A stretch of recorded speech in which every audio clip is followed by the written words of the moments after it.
他怎么说？下周一。他给你发邮件说下周一啊。就是那个。补考的事儿。对。是那个，是我昨天看的那个。他给你发邮件说下周一是吧？哎呀，操！哎，这老师怎么换了？好几天都换了，你这个你好几天，你多久没上课了？没有，我就是上一次没来。不认识这老师。这老师上了1周了吧？对，差不多。以前是那个长的。你这是一下子暴露了，操！哦，你这人，我记得你有来啊，你怎么没有见到他呢？没见到有人。你开什么国际玩笑？哦，对，以前是那个声音很小的那个。好早就换了，真的是，你这个，可见你这个。那我应该有。你是从上周的周四就没来了，上周的周四开始上的，但是。他是吧？好像周四的。上周的周四。上周。对。看一下次。他已经上了1周了。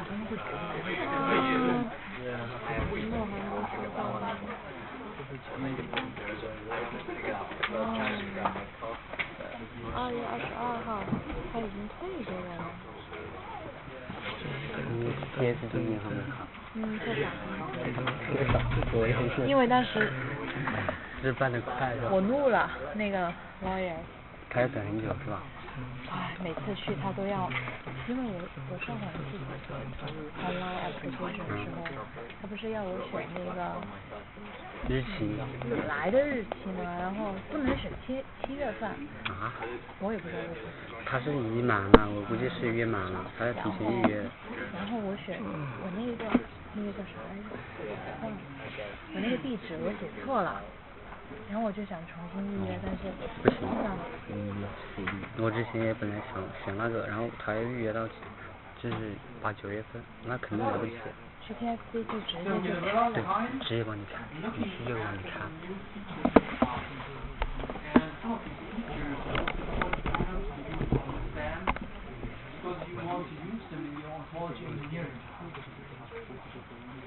One important new feature and also pattern is the notion of honey. Let's look at an example. Don't best explain too much. Here, well, we have a couple of sentences. Actually, they are in just RDF, but the same applies for ours. Typically, in description logic, we were talking about the terminology box, the key box, where you describe what a class is. You would describe a class, for example, the class of an eagle. An eagle is in our class, and you would describe the eagle has wings, feathers, and the like. Okay? Now, when we look at eagle, we can say different things. We can say that there's a particular eagle. Let's give them the name Harry. And when we do that, really then eagle is in our terminology box, in our T box. And Harry is in our assertional box, our A box. In the A box we put all the facts.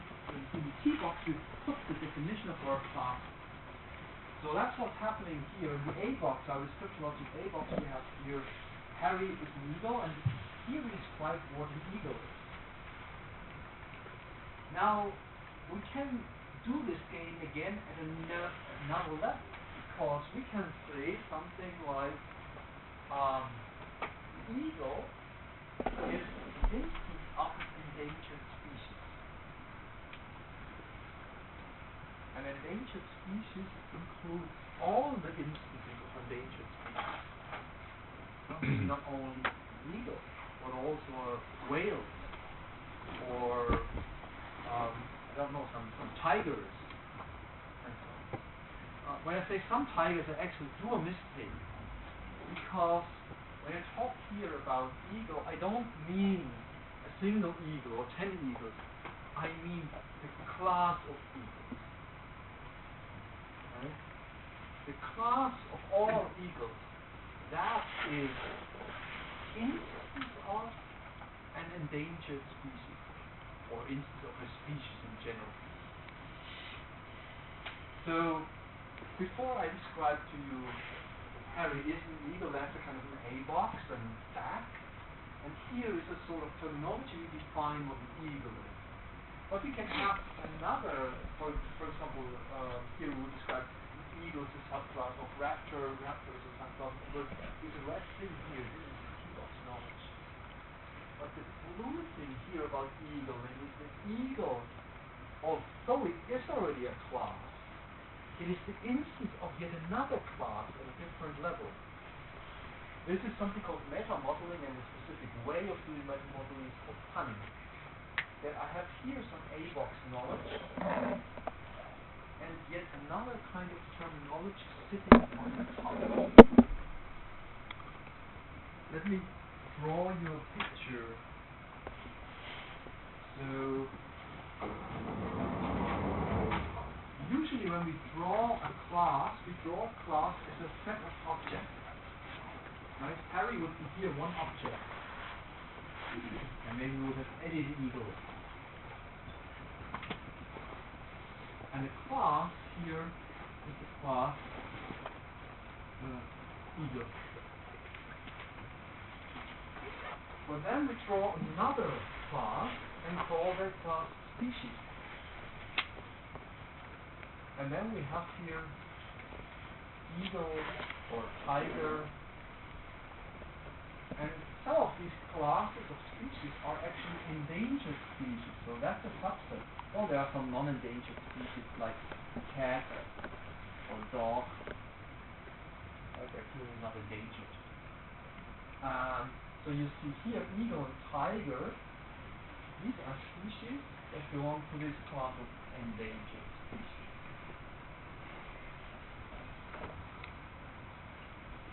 You could also say every time we draw these sets of things, we talk about classes. And every time we say here is a particular one, we talk about instances. But suddenly we have this eagle here as an instance in this diagram, and we have eagle here as a class in that diagram. And in general, when we talk about things, it makes a lot of sense, right? Here we have a whole set of species. And here, in this single species eagle, we have a set of instances. I mean, if you visit the zoo probably, you would find a couple of eagles, right?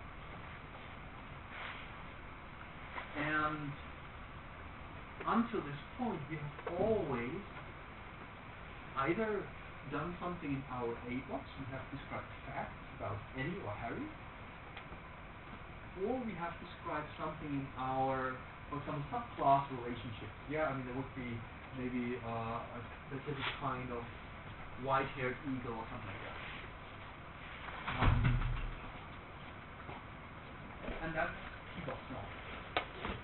And in our 1, it was explicitly forbidden. In our 1DL or our 1Life, it was explicitly forbidden to mix RDF knowledge as it was always allowed. And in our 2, it is now allowed with this notion of punning. Now you could say, is this very complicated? You have to get used to think about it. But then what's happening really is that when we talk about eagle as an instance or eagle as a class, when we use punning, there is no common reasoning about them.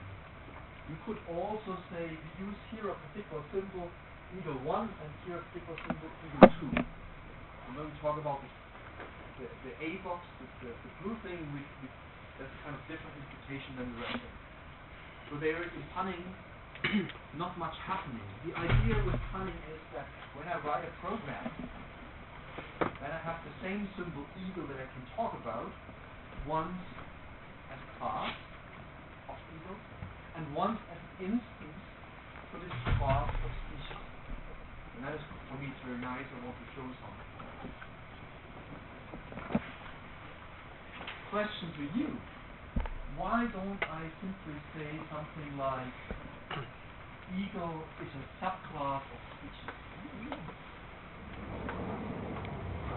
why don't I say A as partly as F subclass as A species?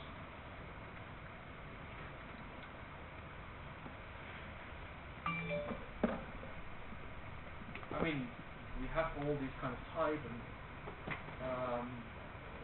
subclass relationships. Why would this be wrong?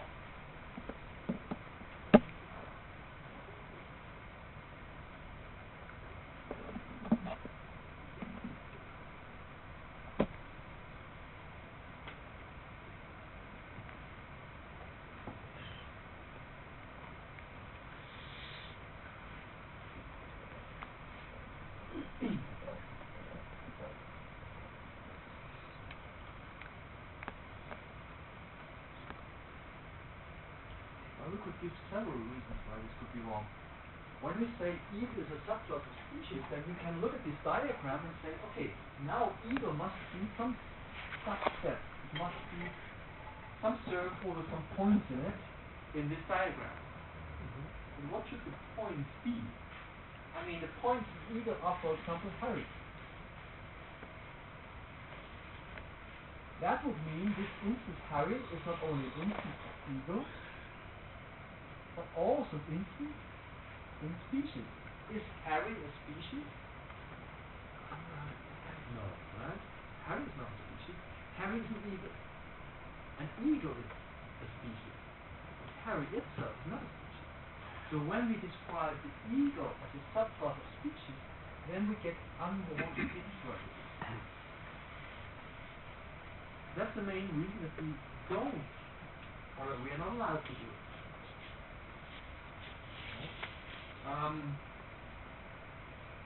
Maybe if we don't want to say anything about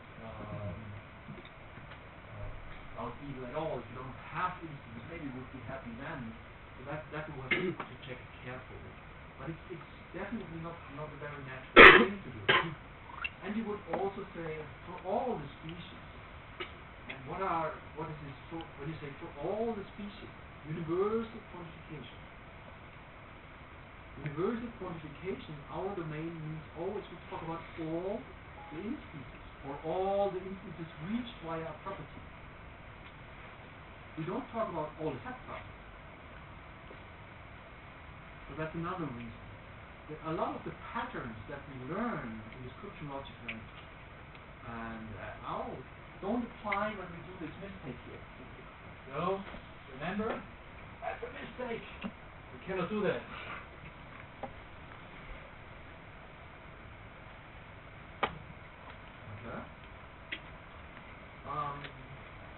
Could you imagine other examples?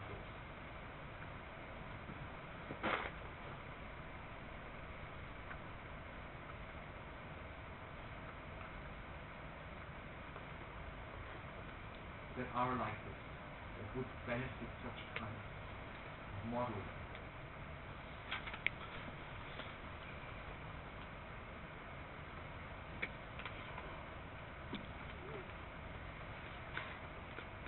Well, we could do something like a semantic web class.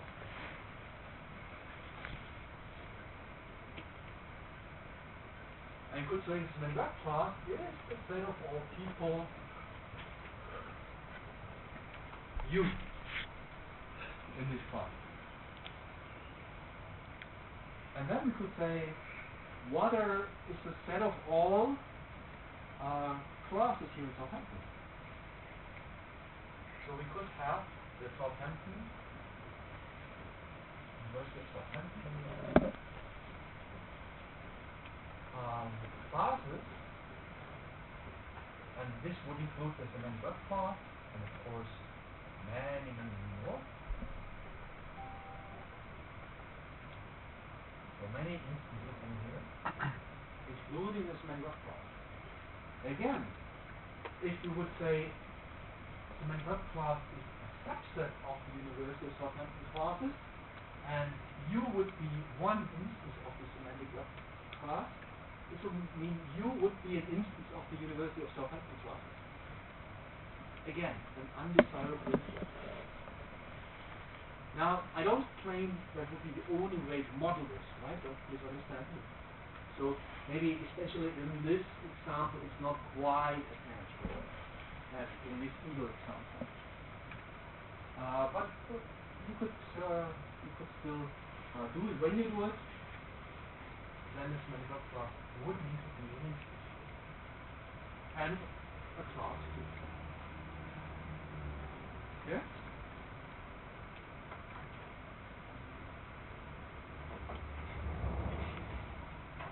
So when you have understood this, then you have really understood the difference between RDF type and RDF as subclass. And what I observe often is that students think, they know what is what, and then they haven't quite gotten this correct. And it really has to do with what you derive when you say something is an instance of like type or something is a subclass. Okay? When you have really understood these two different properties, then this meta-modeling, this punning, is very easy. But understanding the difference is not quite easy. But it's real necessity, of course, to do correct modeling. Okay? So our tool, as I said, basically the same meaning. We say I can be used for both the class and an individual. You cannot use it for both the class and a data type. That's still not allowed, and you can still not use the name for more than one type. So there's some limitation. Okay. What else to say about our tool? There's quite some really intriguing stuff about complexity. Because our tool has sub-languages. These sub-languages, we don't go into them, what they mean in detail, just like one point of reference for each of them. Our tool, there is one language where you can reason with very efficiently when you build your ontology. It is very limited, very restricted.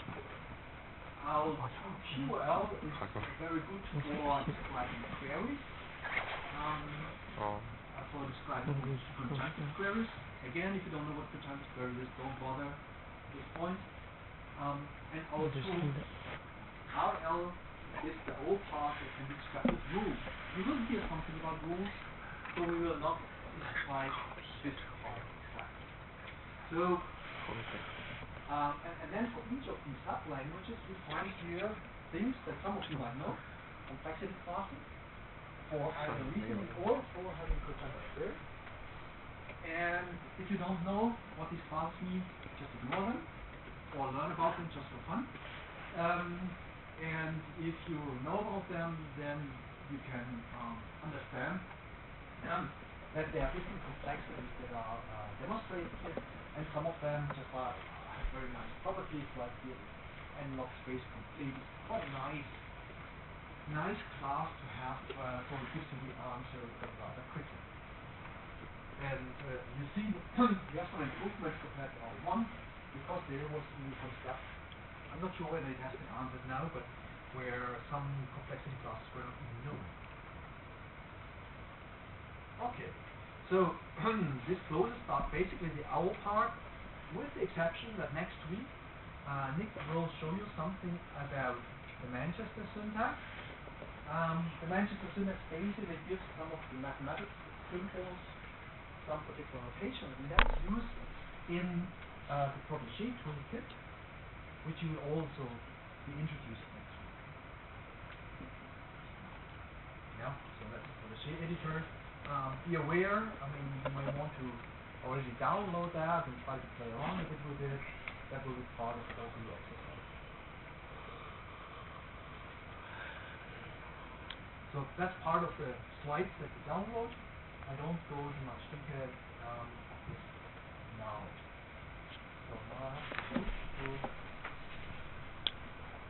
other slide decks on Protégé.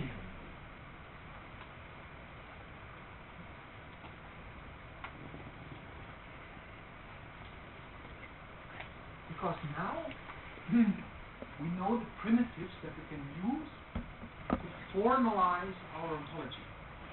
But we have not, when you build an ontology, you should not just go and say, okay, now I'll do a formalization. Rather, you have to consider it as a project. Some of these ontology engineering projects, they run over 20 years' time. I mean, these are the really big ones, right? Like UMLS, which is about unified medical language system, which contains 1 million concepts. Not all of them description logic, some of them very simple, primitive style, RDF, and so on. But some ontologies take really long to develop, and some are continuously developed. For example, the classification of diseases, that's an ongoing development now in its 11th version, and the times between these versions is typically 5 years. And now from version 10 to version 11, they changed the modus operandi, because before they would release every 5 years a new ontology, and now they found that takes too much time. They cannot wait anymore 5 years for the next ontology to be released, the next version of the ontology to be released.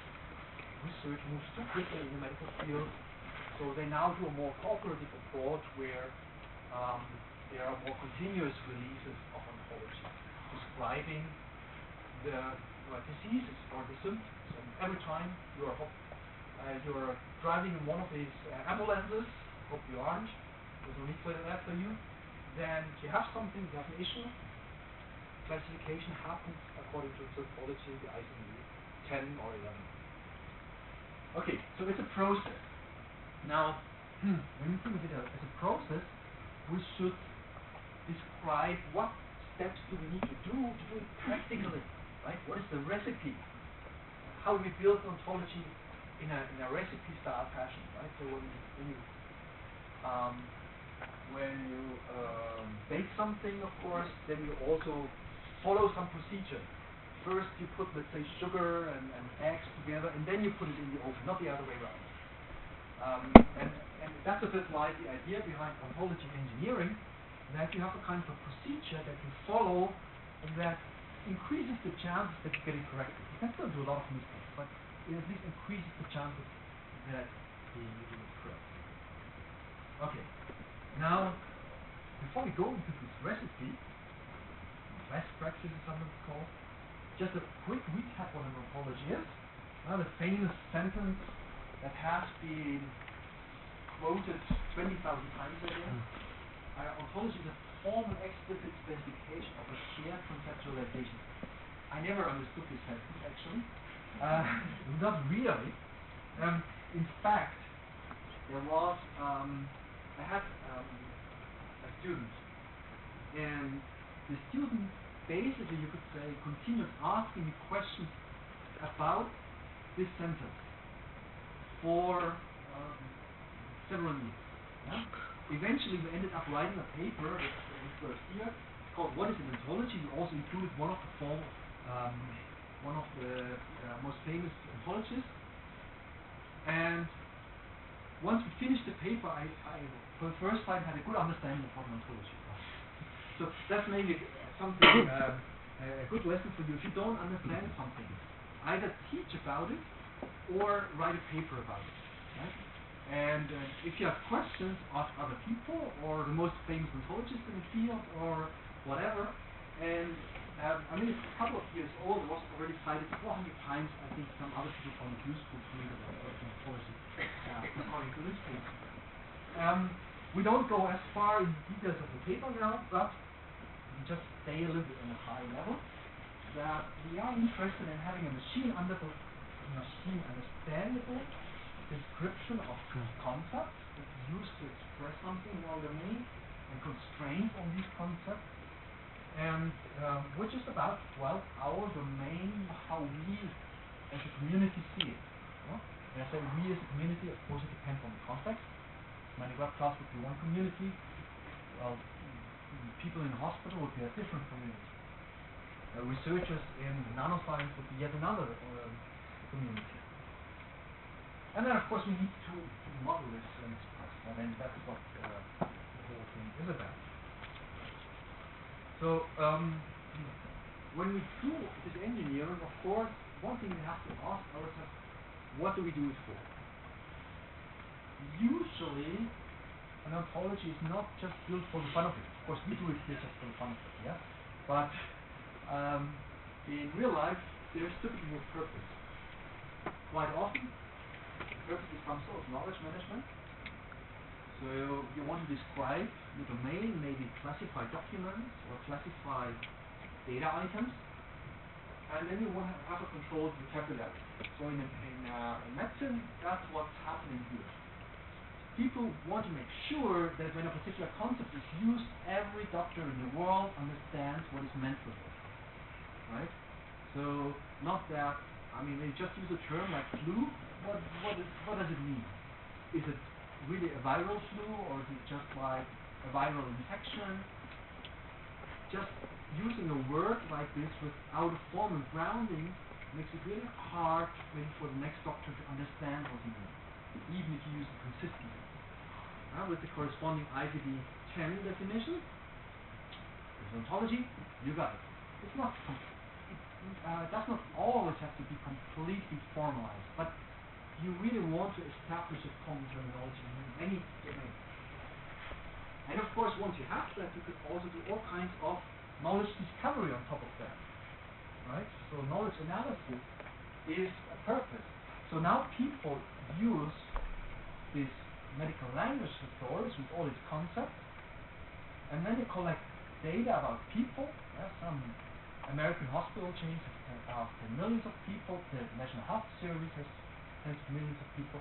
They try to do data mining, and they know, okay, in most of the cases at least, when a term is used, even a term like flu, it is used in a particular way, and we can, for example, find when a particular drug has helped or has not helped, or what symptom the patient had, or which symptom was not observed.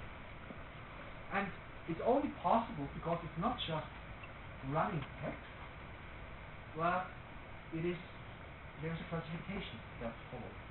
And the classification is followed by doctors typically because they charge their costs according to such classification. That's the main reason why in the States, for example, the classification is used in a pretty decent way, just because they get their reimbursement for it. Okay, so knowledge management, classifying documents, classifying instances. Then of course, knowledge sharing and knowledge integration is pretty similar. Quite often you have different databases, a database here and a database there. Let's say here's a database about patients and here's a database about patients. Now when the two databases were built by different people, they never look the same. Never. Right? So that means you have to map. You have to map things. Like when we do modeling, when we model something like my webcast, yeah, we can model it like I did here with punning. But that's not the only way to model it. We could also just model that a student visits a class and the class is part of the class offer. That would be another perfectly fine way of modeling it. And if you have two models, you have to map them to each other. And for knowledge sharing, knowledge integration, that's what has to be done. You need the ontology to say what is a common model, and then maybe you have to map your database to this joint ontology. Maybe not just one database, but 10 databases.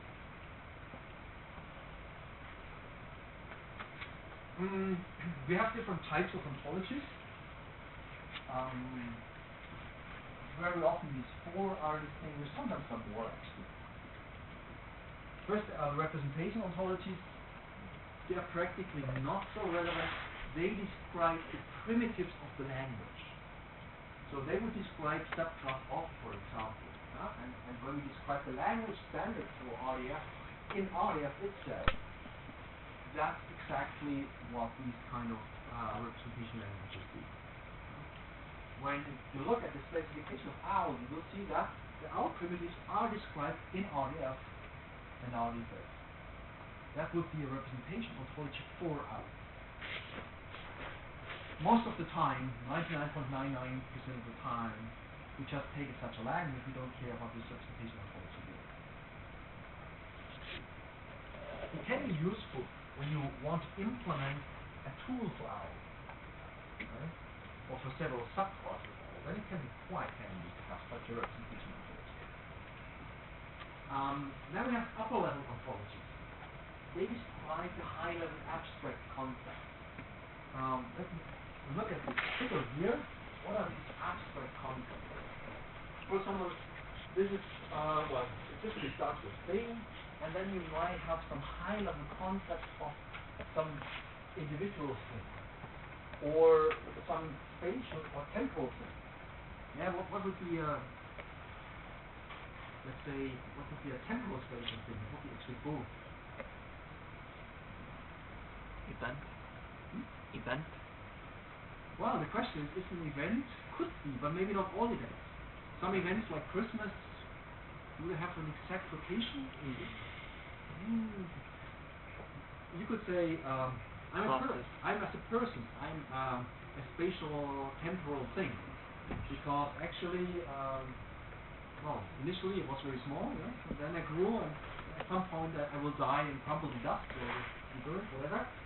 So I happen over a certain amount of time, my lifetime, and a little bit more if you count the body, and I happen at each point in time in a certain location. So you see, at this level of thinking, it's mostly philosophers who have thought about what are those classes that we should use to describe the world, right?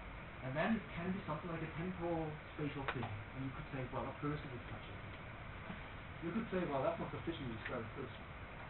And then you have things like events, yeah, and here we have an event here. Actually, you see here, event is not subclassified below temporal or spatial. Yeah? I'm not sure why event is not subclassified under temporal. I don't know. Then there's a physical event, and that's a spatial thing. So you could say this class here today has a particular location. Okay, we don't go into considerations about these upper level ontologies. A couple of them are mentioned here. Like one I like to work with was Dolce, which is a rather small upper level ontology and a couple of hundreds of concepts. What happens quite often is that some of these larger ontologies have an upper level ontology integrated. Right? So I would not say that Psych is an upper level ontology as a whole, but Psych does have a small part, and the picture was a part of Psych, that one can consider to be an upper level ontology. The idea behind an upper level ontology is that it is applicable for any domain. Yeah, I mean, in any domain you have something like time, or event, or space, or and so on. So the idea is really that any domain needs this kind of upper level ontology. And the same is true when you look at WordNet. You have encountered that before in the initial lecture. Again, not most of concepts is an upper level ontology there, but there is a certain like thin layer at the top of the WordNet which can be considered an upper level ontology. The same for this kind of standard thing. Then we have the domain ontologies. The idea behind the domain ontology is that it is not for a single application. When we talk, for example, about a gene ontology, the gene ontology has been crafted by researchers in DNA research and no idea, right? But it has been collaboratively developed to help them, for example, index their research. The problem in that domain is they come up with new gene names every day. And if different people in different places come up with new gene names, they may look different, although they describe the same gene. So there's a lot of dynamics in that field with regard to the terminology. So they came up with the need to say we need something like a gene ontology, because right now, I mean, that the number might be a bit outdated actually, but we have a couple of tens of thousands of gene names. Now look around for them in the in 3,000 papers that arrive in Medline every day, how do you find any of these genes? If they then even have a different name. No chance. Okay? Some other domain ontologies are SciDoc CRM. That's for describing artifacts in museums and other cultural heritage. Obviously, it's not for one museum that can use it. I mean, there are hundreds of thousands of museums around in the world, I would guess, at least tens of thousands. And not all of them, but more sophisticated, use something like SciDoc CRM to describe their artifacts. And the artifact description here is really complicated. I don't want to spend too much time on it, but if you catch me some other place, we can discuss this a bit. And SciDoc is just like core for this domain. Another one might be the foundational model of anatomy. That's actually one of the vocabularies of UMLS. And it describes your anatomy of the human body from the large structures like the torso to the small structures like the parts of your cells like mitochondria and the like. So it goes from the very small to the very large, which explains that about more 100K concepts described here. Okay, so I jump over that. To come to the application ontologies, they typically are built, as the name says, for an application. Maybe with the idea that later on it's used and it's mapped between different databases, but not with the claim to be applicable to all museums worldwide or to all gene researchers worldwide. And we see here an example, and maybe it's not the best example. Friend of a Friend was originally planned to support something like Facebook in the semantic web. Because when Friend of a Friend was coined, Facebook was not as popular as it was today. So the idea was maybe we can do something similar on this layer. That never flew off. I mean, you find some declarations in semantic web of friendship, but where Friend of a Friend was really used a lot was to describe people. A lot of people reuse Friend of a Friend ontology to describe people. So rather than say, I create now the Stefan person namespace to describe person, and no one understands what a Stefan person is, I just use the Friend of a Friend namespace and the definition of a person there. And that's happening all over the place. Now that's really cool. So if you run over this semantic web, you will run thousands of times into usage of the Friend of a Friend ontology. And any time you encounter it, you say, Friend of a Friend, I have encountered that before. I know what a person is. And so in that sense, actually, it was originally built as an application ontology for this friendship relationship. It's now used more like a domain ontology to describe people. So this is really not best stuff. Another example, for some conference, there was an application, and that included an ontology to describe the people who attended there, who published papers, and that might be rather a better example of an application ontology. Okay, so now we know what we could do, for which purpose we could build something, and whether it would be different when we want to build an upper level ontology. Actually, most of the time you don't want to build an upper level ontology, you just pull it out of the drawer, right? You just take it from the web. Dolce is on the web, you just reuse it. Workman is on the web, you just reuse it. The idea is not that you reinvent what's out there. The idea is not to come up with a new gene ontology given that there is one gene ontology out there. Just reuse it, usually. But now what if we need a new ontology? So there's no standard methodology, no standard recipe for how to build an ontology, but there are a couple, like half a dozen or maybe a dozen of methodologies. And they have a quite large overlap of what's part of their recipe, even if they're not fully identical.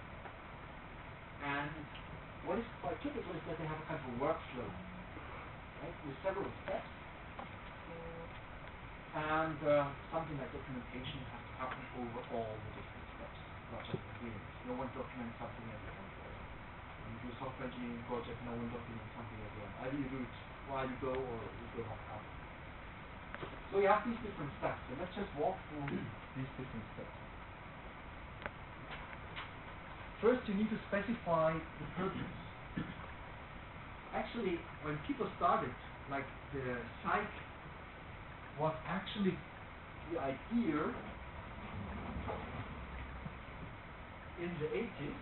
I don't know when they started exactly. It was about the middle of the 80s. It was started also at a company, and the idea was then let's build a knowledge base that has all the knowledge of people inside, of the grand vision.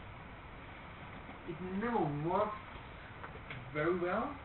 Because, I mean, having even a considerable company with 50 people putting in all the knowledge of the world, and even at that time when the computers were not that large, it was not quite feasible. But they sort of like had this purpose, describe an ontology knowledge base that describes everything. This is problematic because everything is so large. I mentioned that UMLS has 1 million concepts. It's just medical, right? You come up with other domains like museums. They are almost disjoint from medical. So describing everything is just too much. Rather specify more specifically what you really want to do. What I want to do with you a little bit. There's not much time left today. A couple of minutes. For the next steps to come is let's together brainstorm a bit about what would we have in an office space ontology. An office space, if you think about how many mails go around among PhD students and staff, who's using which kind of office space for which purpose, with which constraints, and so on. So at the same time, office space ontology is not the world, right?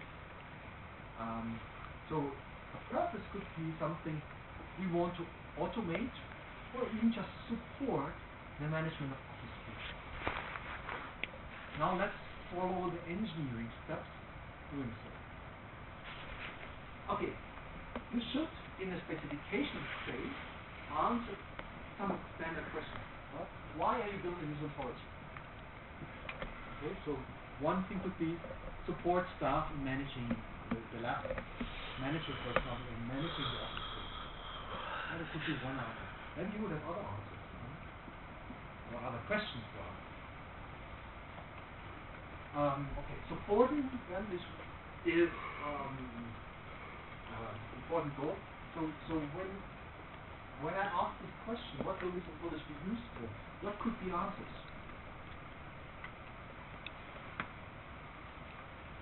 To build an application.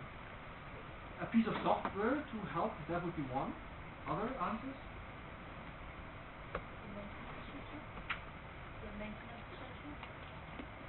Yeah, could be, yeah, exactly. So even when we don't build software, we might want to sort of like describe in our maintenance schedule exactly what we mean with office space. And what is office space? Is this a desk? Is this a desk with 2 chairs where 2 people crouch next to each other or so? Or does office space mean it's like, I don't know. Huh? So, exactly, so maintenance schedule could be something. So the ontology could be even something that you just put on the wall. Even that could be a useful ontology. We have agreed to use this terminology to describe our office space. Even that could be thinkable. Of course, nowadays you would always usually have some sort of web application with an ontology. But how intelligent that is, that's not described by saying we want an ontology, we need an ontology. Okay, what is the domain of interest? What will you answer to that?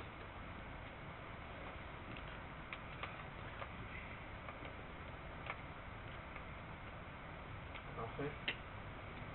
Yeah. Which office I would ask? Whichever one we are doing it for. So are all the offices in the university the same as the offices in a particular company?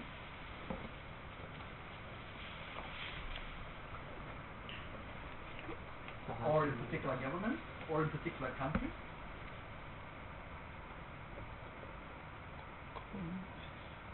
So when we even think about something such mundane as an office space, yeah, it's not a really complicated concept.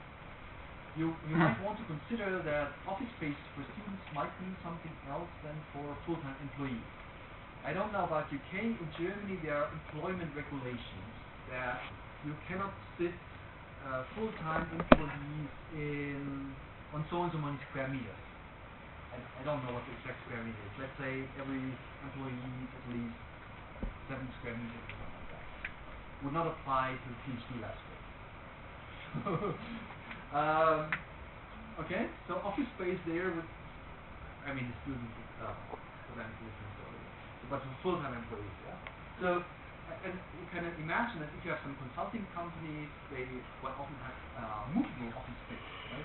So some companies have the duty you have to book office space because the consultants sit at the customers like 19 out of 20 days a month.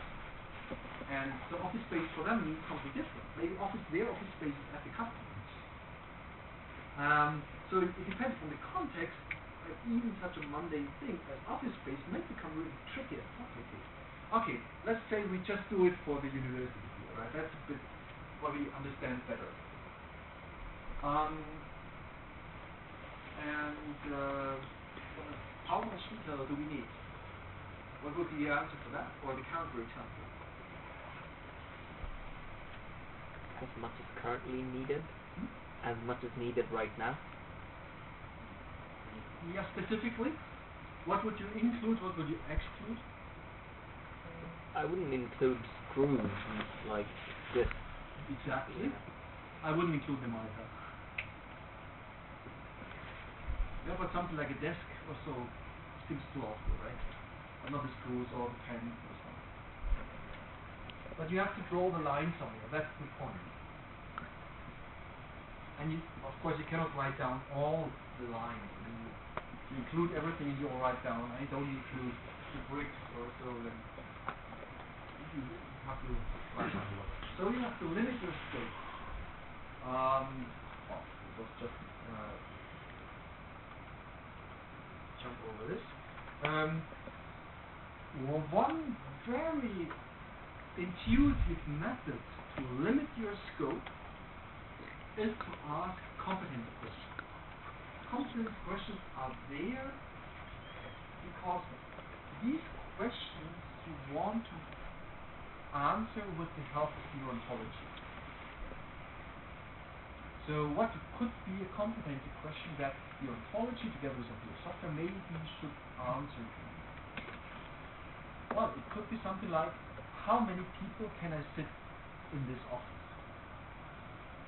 This might be a clause, and then you would write down this competency question.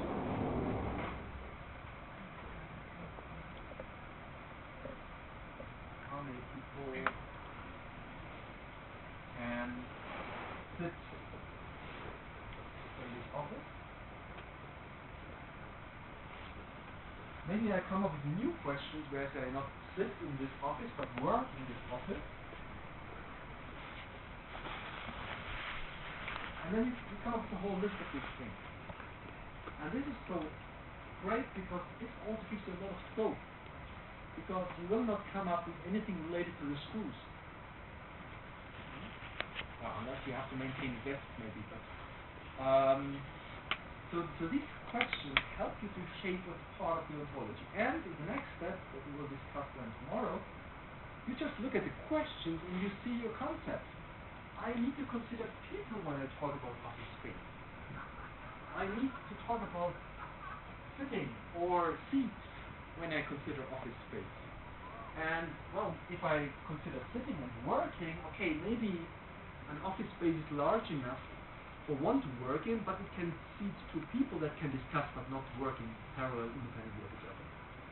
And we talk about office space, we even not need to talk about the office, and probably the office comprises several office spaces, workspaces. We need to define this word office space, of course, and the workspace, and so on and so forth. And these competency questions sort of like tell us what answer do we want to get, and immediately they show also the concept and relationship we need to define. So let's continue with that tomorrow. Have a nice evening.